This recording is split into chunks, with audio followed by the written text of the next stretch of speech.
Ako nga po pala si Juanito Regalado, miyembro po ng isang alagad ng Birhen na sa ngayon po ay active sa alagad ng Birhen. Ang alam ko lang kasi nung sa mga Ninong Rudy Castillo, kami hindi pa alagad ng Birhen noon. Naisibi, barkada kami, marami kami na kami ng lahi ni Adan. Nung kami ng lahi ni Adan, si Bere sama-sama barkada, inimbitahan kami ng Rudy Castillo na siya namumuno na wala rin naman kami pinaggagawa, sumali kayo sa bilang isang alagad ng Birhen. Na sabi niya, hindi ko naman kayo dadalhin sa masama. Ito naman ay para sa atin na si Benay, kung sa mga deboto, yan, tayo magsisilbi bilang isang alagad ng Birhen. Doon kami mga lahi ni Adan nagsimula sa kanyang panunungkulan na kanyang inakit na bilang maging isang alagad. Kaya ang sarap naman ng ginawa niya para sa amin na diyan ko nakilala nung panahon na ako ay inanyayahan na kami mga bilang lahi ni Adan ay niyaya niya bilang maglingkod sa mahal na Birhen bilang maging isang alagad. Na kahit kami mga bata pa noon, siguro edad ko mga lang noon, high school pa lang yata, niyayaya na ako noon. Kaya lang, wala pa sa isip ko noon, talagang hindi pa pa ang sarili ko handa. Nung nagsimula yan, nung nag-college ako yan, pero hindi pa tuloy-tuloy. Nung nagkaasawa ako yan, diyan ko nalaman, nagsabihin ang sarap pala ng bilang maging isang lahi ni Adan ka na puro barkada lang ang nasa isip, nagsabihin walang patutunguhan. Nung ako'y napunta sa alagad ng Birhen, ang sarap pala na maglilingkod ka bilang isang alagad na nakikita mo ang sarili mo, na nakakapaglingkod ka na bukal sa puso mo, na mahirap na may sabihin inaakit ka lang, wala naman sa puso mo. Yun ang hindi maganda. Kaya ako bilang isang naging alagad, talaga pinanindigan ko, sabi ko nga sa sarili ko, na kahit ako may trabaho, bag ako narito, ititigil ko talaga ang trabaho ko. Pinangako ko sa sarili kahit may trabaho sa labas, talagang ititigil ko ang trabaho ko para maglingkod lang para sa kanila kahit iba punta sa ibang bayan. Yun talagang sisipot ako. Kaya ang sabi ko sa sarili ko, ang laking tulong lang mahal na Birhen para sa akin bilang maging isang alagad. Kaya kahit sino naman na talagang napapasama rito sa bilang maging isang alagad, kung talagang hindi bukal sa loob, importante maging bukal sa loob, sa isip at saka sa puso. Yun ang bilang isang alagad. Dahil kung hindi ka magpo-focus, nabigay sabihin unang-una talaga sa isip at puso, ay walang patutunguhan. Ang tungkulin po ng alagad ng Birhen, unang-una po, dapat yung pangangalaga sa Birhen. Pangalawa po yung pong sabihin marami pong sinasabi ng buhay gawain simbahan, na hindi naman po yung gawain sa simbahan ay yung persahan. Nakaumot sa buhay ang bilang isang alagad na kayo hambay marami, 70. Siyempre po kung ano po ng mga bilang alagad na kung may gawain sa simbahan, ay lang po sabihin yung libre sa trabaho na kung pwede po ay talagang may gawain sa simbahan dapat pumunta kung wala naman po mga ginagawa. Kaya sabihin yung po nakikita din sa simbahan kung sino po talagang barkada o anuman, yung mga barkada, yung lagi nakikita sa simbahan, yun din ang pumupunta. Wala namang problema kung kahit ang pumupunta yung kayo rin, yung kami lang din, ng bawa 10 tao o 7 tao, walang problema ko kahit dahil naunawaan po namin bawat isa na may mga trabaho. Ang tungkulin po ng alagad, sa unang-una po, yung pong halimbawa yung pagbabantay, halimbawa, unang-una po yung pagtingin, titingnan niyo mo yung una-una yung andas bago ilagay ang Birhen.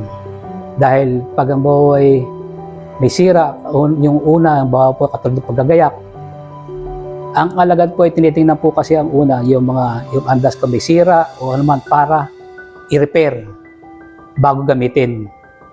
Ngayon, pag bago mag-prosesyon po, siyempre po pag nailagay na po yung Birhen, isa rin po yun sa pagbabantay. Na pag kami siya tinitingnan, talagang meron po naman nagbabantay na isabi pag kami siya isang tao yung nabantayan yung pagbagong magmisa, naandyan, may alagad na talaga nagbabantay doon sa anong yun, doon sa Mahal na Birhen.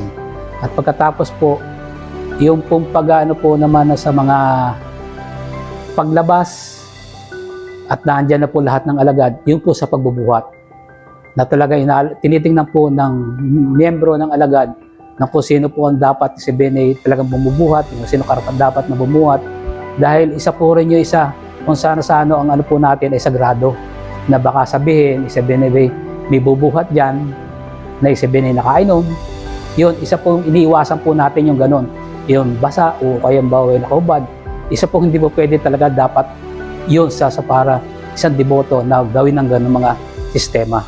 Yung pagkatapos po nung anong yon, nung turumbang yon, ay pag po pinasok dito sa simbahan, ay diyan po naman nangyayari yung pagbabantay pa rin po namin hanggang halimbawa ang tao, pag halimbawa po ay gusto magpa-picture, di inihayaan po namin, basta po kami lang ay halimbawa ay nakapalibot doon sa alagad. Ang mga alagad sa Birhen, ang mga alagad nakapalibot doon sa Birhen. Napaka kung sino po nagpa-picture, at saka sino po mga baway gusto makahipo doon sa andas ng Birhen, yung pa pinapayagan po namin yung ganon na pagkatapos ng prosesyon po. Kasi po, lalo na ang importante po doon pag binababa po yung Birhen. Yan po talaga inaalagaan po namin na hindi po basta ang mga tao ay makalapit agad doon sa pag binababa o baka dumugin. Yun po inaalagaan po namin, binabantayan po namin para hindi magdagsa ang tao para sabihin dumugin ng Birhen. Kasi masigit po namin ingatan ng Birhen. Yung pong kaayusan po tungkol sa sa paglabas ng Birhen, unang-una po ay talagang sinasabihan po ng Pangulo namin na yung sa paglabas, ang unang maglalabas ang yung alagad. Pag halimbawa po ay binibriefing po ng sabihin ay yung mga bubuhat, yung sinong gustong bumuhat, sinasabihan po bago magsimula para po may siayos ang ng turumba. Lalo na po pag may nasa ibang bayan na pag po halimbawa lalabas ang Mahal na Birhen, iniaayos po talaga ng coordinator nung dito sa atin at saka yung coordinator sa ibang bayan na para may isaayos ang pagpuposisyon paglabas, na para makausapin yung mga bawat bubuhat. Kung kaya dapat talaga maging maayos ang sa pagbubuhat para hindi maging magulo. Dahil pagkamisan po, pagka hindi po na nakipag-coordinate sa amin, ay nagiging magulo talaga ang pagbubuhat. Ang talagang hindi po namin malilimutan ng bawat isa sa amin, lahat ng alagad, kapag po katulad po ng mga biyatiko, marami pong karanasan na nangyayari, hindi lang po isang beses, 2, 3, 4, ganyan. Tuwing biyatiko po, na talagang makikita mo, ang tao talagang sobra pag yung mga deboto. Talagang nabubuhat ka na maayos ang bilang alagad, ang gagawin sa iyo, talagang hihilahin ka, sasalyahin ka, itutulak ka, ganan, hanggang gusto nila talagang makuha yung pagbubuhat. Dahil hindi po namin malaman kung talagang sabi nila, isabihin ay mga deboto sila. Kung mga talagang deboto na isabihin ay talagang gusto lang talagang bumuhat o talagang gusto manggulo, na talaga sasalyahin ka o tutulak o ano mang gagawin sa iyo, hihilahin ka. Yun ang mga karanasan din namin na malilimutan na talaga masasaktan ka yan sa pagbubuhat. Kaya nga, namin, pinag-iisipan namin na kung dapat sabihin kung paano namin may sasayos na gano'n na sa pagbubuhat na hindi kami nasasaktan. Yun ang karanasan na namin hindi na nagugustuhan na sabihin nasasaktan ka talaga ng gusto. Ang nais kong ipasa talaga sa bagong miyembro namin, unang-una sinasabi ko sa kanila, hindi yung bilang sumasali ka katulad na sinasabi namin sa may mga sakristan na gusto sumali dahil tapos na sila sa pag-aaral na sakristan, ay gusto nila may pagpatuloy yung kanila mga debosyon para sa na simbahan, dahil gusto nila maging alagad para dire-diretso ang nila yung pinakang bilang isang maging deboto ng Mahal na Birhen. Ang unang-una sinasabi ko sa kanila, dapat hindi ko mo kay sakristan, ganyan na lang sabihin. Una-una sabihin nyo sa puso at isipan nyo na mahalin nyo yung ano naman talagang yung paglilingkod sa Kanya ay isa puso at isipan nyo. Iniport natin, mahalin yung sarili nyo, mahalin nyo ang malabirin. Yun ang pinaka-importante, na talagang mahal na mahal nyo, ganun ang pagmamahal bilang isabing alagad. Na hindi sabihin ay sa ngayon lang kayo sabihin ay bilang alagad, ngayon lang nyo papakita na parang sa malabirin na ganun. Hindi. Yan ay, kung ano sinimulan nyo, tapusin nyo hanggang dire-diretso yung paglilingkod. Na hindi yung ngayon sasama ako, bukas sabihin, hindi ganun. Dapat kung talagang tao sa puso nyo, diretso nyo ang pagmamahal nyo, paglilingkod nyo. Napakasarap pakinggan, napakasarap sa sarili yung ganun mga sistema. Ang kaibahan po noon, dahil parang ang alagad po noon parang sabihin alagad ng birik, parang kakaunti. Hinahayaan po talaga namin, nakikita namin, kumot madaming deboto, talagang gusto talagang halos lahat ng buhat. Pagka minsan nung panahong yun, meron talagang gustong bumuhat ng mga deboto na nakashort, pagka minsan nakasando, talagang mapapaaway ka. Na sabihin, sasabihan mo, tapos talagang hindi mo mapaalis yun. Nung panahon, nung una, bago sali, talagang iba ang kaiba, talaga sobrang gulo. Di ngayon naman, ganun pa rin, pero na pagsasabihan, gusto namin implement yung sabihin talagang walang bubuhat na nakashort. Yung talagang ayos, taas walang lasing, walang sa ngayon, iba, nag-i-improve na may sabihin talagang napagsasabihan na talagang nababago ang malaking pagbabago. Kaya lang, talagang pag ang biyatik nga, sinasabi ko, talagang laging magulo. Yung nga inaan namin ngayon, pero may pagbabago naman hindi na masyadong malaking pagbabago pang sabihin. Gusto namin improve na sabihin, yung pagbubuhat mo sa ngayon, na hindi katulad noon, na talagang napakagulo. Tapos ngayon, magulo pa rin naman ngayon ng kaya lang namin na talagang ma-improve ngayon na sabihin maging magandang, maayos ang mga pagbubuhat sa ngayon. Tapos yung hindi nakashort, lasing o Yun ang pinag-iisipan namin sa ngayon na mga alagad na kung paano may improve lalo lang. Ako yung humiling sa Kanya na sabi ko, sa buong buhay ko, nung binata ko, humiling ako sa Kanya makapag-abroad ako. Ibinigay niya naman sa akin, nakapag-abroad ako. Humiling ako sa Kanya dahil wala na pangalan ko Binigay talaga niya sa akin. Nakapag-abroad ako. Nung nakapag-abroad ako, umuwi ako dito. Gulf War noon, iningatan niya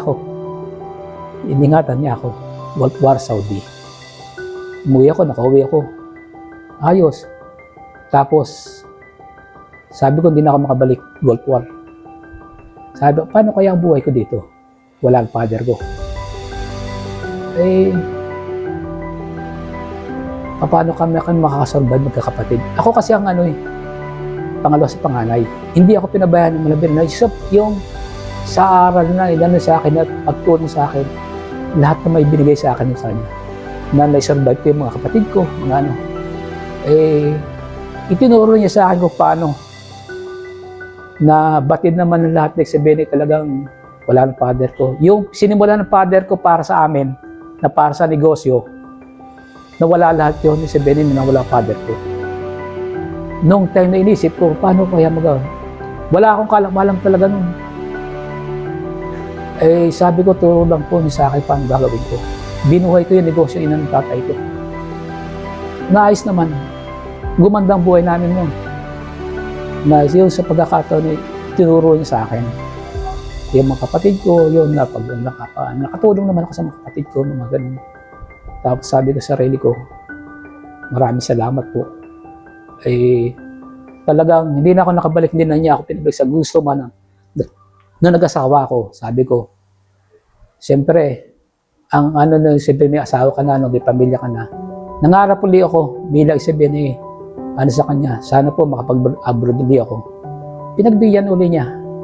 Hanggang sa ngayon, noon wala na, natigil na yung business ng father ko. Binigay ko sa kapatid ko yun hanggang sa ngayon, kung tutuusin nga, kung hindi dahil sa kanya, ako ay bilang sabihin karpintero, na sabihin sa finishing carpenter, katulad ng paggagawa, cabinet, pinto, mga ganyan.